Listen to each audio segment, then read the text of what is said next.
हिन वक़्तु असां उते मौजूदु आहियूं जिथे मुंहिंजे पोयां तव्हांखे पस मंज़र में अता आबाद झील हीअ मशहूरु ढंढ आहे जेका मूंखे यादि पए थो त शायदि अॼु खां 15 साल अॻु 14-15 साल अॻु हिकु वॾे हादसे खां पोइ ठही हिते इहा झील कान हुई।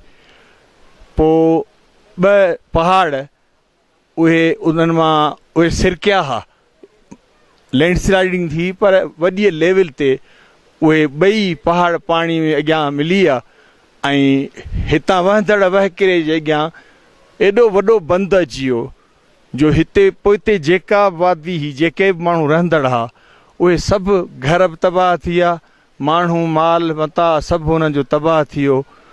हाणे उन जॻह ते यकी ढंढ आहे।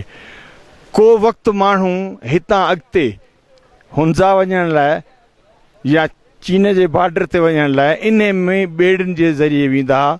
अॼु बि तफ़रीहन वेंदा आहिनि, तव्हांखे हुन हथ ते अॼु बि उहे ॿेड़ियूं नज़र ईंदियूं जिन में माण्हू गाॾियूं चाढ़े खणी वेंदा हुआ।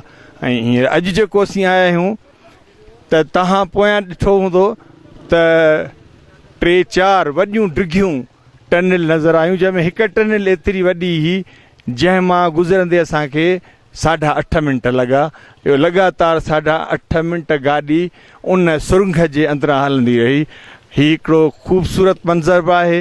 हींअर अॼु छाकाणि त राति बरसाति पई आहे, हींअर बरसाति पए थी, तंहिंजे करे मथां मेरे पाणीअ जा आबशार तव्हांखे नज़र ईंदा।